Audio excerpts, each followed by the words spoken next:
I love how we've gotten to a point now where we're taking roll-and writes and making them back into board games. Hey, I'm Alex Radcliffe from Board Game Co, and today I'm reviewing the Guild of Merchant Explorers from AEG. That is a mouthful, and that cover does not pull me in. I'm telling you, when I first saw this game, it looks fairly bland, but the game itself is pretty good. Let's go ahead and dive into this one. The Guild of Merchant Explorers from AEG is a game that is effectively a roll-and-write game. It's effectively a roll-and-write. What you're going to do, or it's a flip-and-write, or therefore it's a flip-and-place because you're not writing. It's a flip-and-place, a flip-and-write. It's a roll-and-write, is what I'm trying to say. Every single turn, what you're going to do is you're going to go into this deck of cards. You're going to reveal a card. Whatever that card is, you're going to put it on this board, which helps you realize what has and has not been used. And so you're going to go ahead and say, look, we got a mountain region. Each player with their own boards will go ahead and take an explorer, and they'll put it down on a mountainous region adjacent to either their starting capital or alternatively to any other tokens they have already placed out. So you're making progress as you slowly explore the lands.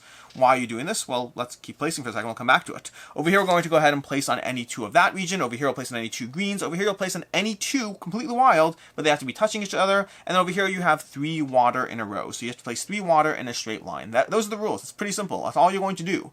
The game's going to take place across 4 rounds. You try to score as many points just by placing explorers on the map. That's all that's happening. But every single round, starting with round 1, you're going to have this one card. When that one card comes out, all the players are going to go ahead and grab 2 cards from this deck of cards and then pick one of the coolest cards you've ever seen, or at least the coolest cards you've ever seen in this game. You see, these cards, they're not like place 1 down or place 2 down. We have investigate a mountain spot over here. This mountain spot, you're going to choose a mountain, then you're going to explore all the mountain spaces, all the spaces around the mountain. That's 6 explorers in a single action with a degree of doing whatever you want. Over here, you can go ahead and explore a continuous path of 4 mountain and or water, giving you a lot of flexibility, a few less spaces, but a lot more flexibility in terms of what you want. Over here, this card over here is explore 3 mountain spaces, but double the value of the coins you earn from these spaces. You do that right, do that over here right there, that can be an 8 coin move, which is a huge chunk of points in this game. These cards are the fun part of the game. But whatever card you pick, let's pick that initial mountain spot, that's going to go next to your board over here, and then in the future rounds, when that 1 comes out, you're going to go ahead and do that card again. So that 1 is going to be activated a minimum of 3 times. Your 2 is going to be activated in rounds 2, 3, and 4, a minimum of 4 times across all the rounds.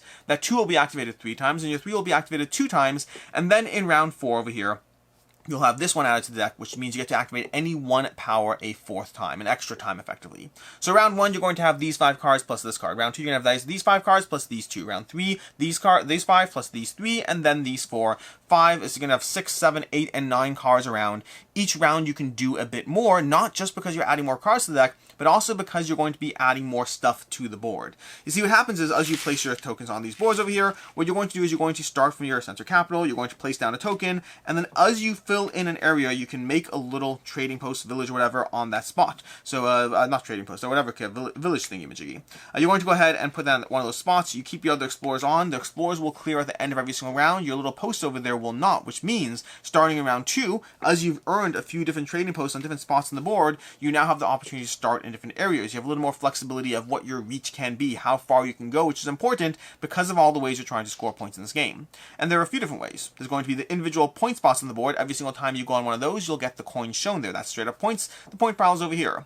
You'll have the 4 towers in the corner. And by the way, we have other maps. We're just showing you this default map right now. You have the 4 towers in the corner. You're going to get points. You're going to get 6 points for your first tower, 8 for your second, 10 for your third, and 14 points for your 4th tower. That can be a huge chunk of points if you get all 4 towers, which is very fun, by the way. I've done it. It's very fun. We have over here, placing these down will give you points 1, 2, 3, or 4, giving you more points as time goes on, because of the fact that as time goes on, it gives you less benefit to the sequential rounds of play. But you could go ahead and put down 2 or 3 in your final round and get 12 points from those alone, which can be a big chunk of points as well. And then we have trading posts. You're going to have the opportunity to connect different trading posts on the board. Whenever you control a city with 2 different numbers over here, if they're connected by a chain of explorers and cities and all those things, you put down over here one of these on one of those cities, you close it off, and you score the multiplication of those values. 4 times 3 is 12 points, or in this case, I'd probably close off that one, so I can score that 4 again somewhere else with another thing. You're trying to build out these networks, these trading posts. You can't keep doing the same ones again and again, but you can keep trying to score for a variety of multipliers. And then there's the goals. The goals over here, which are going to be variable goals for each of the maps. You have Avalonia over here. Avenida over here has 6 different goals. Each of the map has 6 goals you can use, and you're going to go ahead and pick 3 for any individual game, and they each give a variable number of points to the first person who acquires them, and then less points to the next person. Over here we have place 2 discovery towers. That's going to be these towers on the edge of the map. We have place 2 trading posts on cities valued 3 or higher. That's going to be these tokens. And we have discover a village on a region of 5 spaces or larger. These villages over here, if you score a region 5 or larger, you can go ahead and take that one, scoring a bunch of extra points. And that is what's happening in the Guild of Merchant Explorers. You have your maps. You have 4 different maps in the game. We have the maps giving you some small rules differences, but covering most of the same things. We have Kazan over here. We have Sindari over here. They're going to be giving you different things. One of them giving you crystals, one of them giving you volcanoes, and then we have Akon on the other side of Avenida over here, giving you variable setups, variable ways to explore the same basic engine as you go through this game, which brings us to one more thing. I left out one thing, the treasures.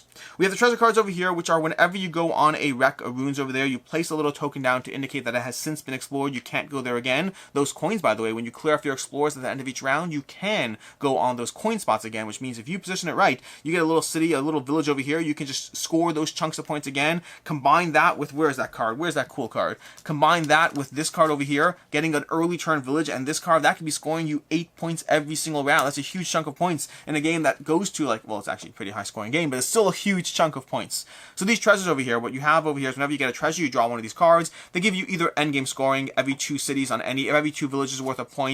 These are going to be set collection for a variety of those vases. These give you coins or points. You're going to have extra actions, extra placements. You're going to have points for every one of your towers, different things you can go. I'm missing all the cubes. These will get you put down a cube on any one spot, which can be beneficial, especially if you're otherwise stuck and having a hard time closing off a spot before the round ends. And with that, we go into the review, starting off with ease of play.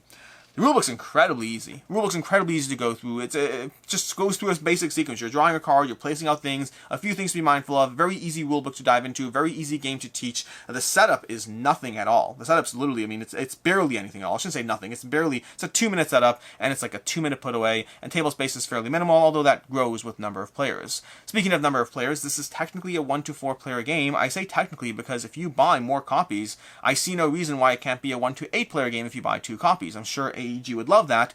Whether you care or not is up to you. You can also play this over Zoom or any of those online things. Those online things, I sound like whatever. But you can play it online is what I'm trying to say. The game is basically a roll and write, a flip and play. That's the one. It's a flip and place game which you can go ahead and have one player running the game on one end while you just have your own cards. The only thing that might mix it up a bit is the fact you'll have different varieties of treasures, or you might gather the same cards of these, but that won't really change your experience.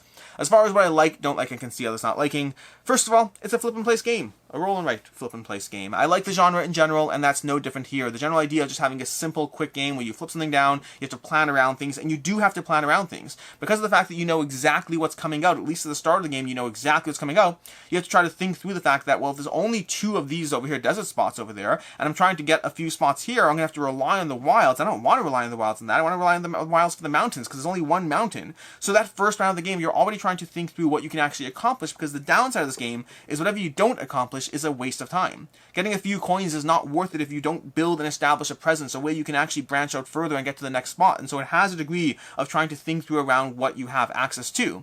And then as you earn these crazy cards, which are easily my favorite part of the game, as you earn these crazy cards over here, you start knowing that you'll have a lot more flexibility. At least once this round, at some point, hopefully when it's advantageous, because the sequence and order of the cards matters a lot. But at some point this game, I can go ahead and activate this card and put down a bunch of things on whatever it is that I want, getting further out. And so you have a degree of chaos and control, but you know what's coming. You don't know the order it's coming. You have some degree of randomness because every one of those first 3 rounds, you're going to be drawing a special card, and that special card might be exactly what you need to get that clump of things done, or it might not be.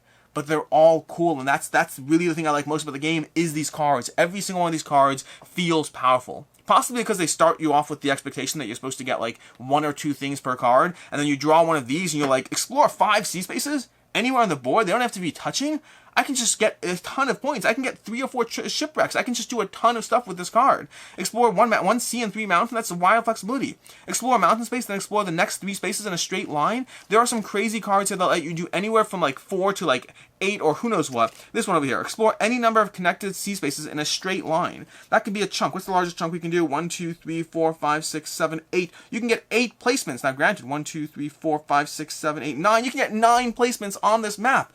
Granted, it may not be the most advantageous 9 placement, so you have to factor that in, but the things that give you more often give you a little more restriction as how you can use it, but every single one of those cards is crazy fun to play.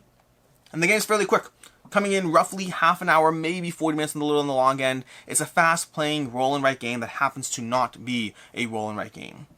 As far as what I don't like, a few different things there. First of all, it's the treasure cards. The treasure cards I find completely anticlimactic. I don't find the points particularly rewarding, and I don't find the reliability. That wild over there, the wilds are useful, but you can't rely on them. You can't bank on them. For me, the treasure cards are the things I go for when I have nothing better to do. I never seek out the treasure cards in, well, it's not true, the first game I did, but that was a mistake. I never seek out the treasure cards in this game. I don't find them interesting enough. Now, I'm absolutely certain the designer, whoever, could do the math and say, here's the risk reward and here's the factor, and one treasure card is worth that many points, and that's much better. I mean, you're getting like, what, 4 placements for a single treasure card, as opposed to when you go on one spot on the board, you might go to single coin, so that's, it's worth it?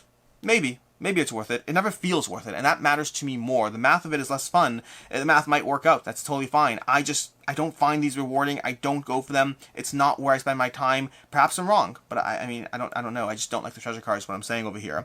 Additionally, there's a sense of progress that's torn apart every single round. The nice part of this game is it has more happening each round. Rounds 1, 2, 3, 4, you do more things every single round. The downside of this game is that every single round you do a bunch of stuff and then you watch that stuff get torn out from under you. This is where it's a bit different than a roll-and-write game, because a roll-and-write game would have a lot of erasing, which would make the game less fun. Unless you're using a dry erase marker, then it would probably be fine, but I digress. The point is, you get a lot of progress going on when you're playing this game, and then that progress is ripped apart from you. You put down a lot of things that first round, and you're like, that's cool, and then you're like left with 2 villages on the board, and it feels a little less cool. Yes, you've made progress, but it kind of feels like every single thing you do in this game gets ripped apart. Now, I will say the end game, this is what a good end game looks like. You have a lot of stuff, you have a lot of points, you have 172 points, and a ton of things on the board, and it does work for you.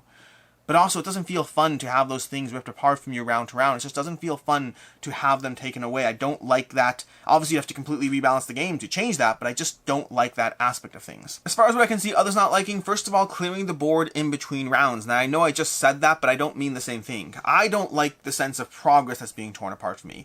I'm referring to the physical action of reaching in between the villages and trying to clear away, whoops, there we go, I grabbed that over there, trying to clear away your explorers without touching everything else can be a little bit tedious. It's not the end of the world, but you will potentially make mistakes, you'll knock things out. It's a little bit of extra work. It's not a big deal for me, but maybe that bothers you. I don't know. Additionally, this game is multiplayer solitaire. There's no competition for things. Sure, there's a few goals up here. That's fine, but there's minimal competition between things. This is absolutely multiplayer solitaire, which is very common in roll-and-writes in general. Carries true over here as well. That may or may not bother you. I like roll-and-writes. I'm fine with the trade-off of the accessibility and ease of play they give me versus the lack of player interaction. For final thoughts on the Guild of Merchant Explorers, this one's going to be a 3.5 out of 5 for me.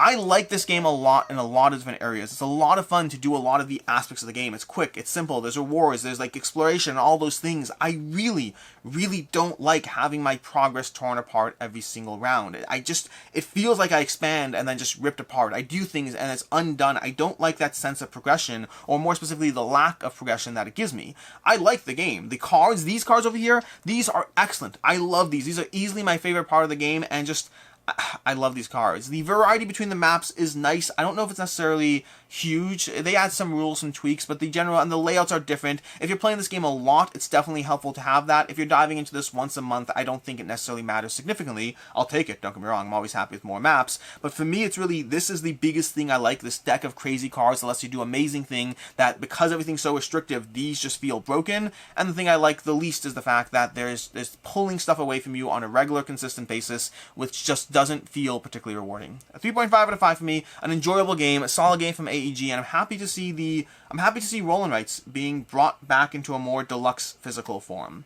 As far as other game recommendations, I have 2. First of all, from the same designer as the Guild of Merchant Explorers, technically from one of the same designers, Voyages. Voyages gives you a similar feeling in what it's doing. It's actually not a game you can typically buy. I mean, I guess you can buy it somewhere. It's a print-and-play roll-and-write.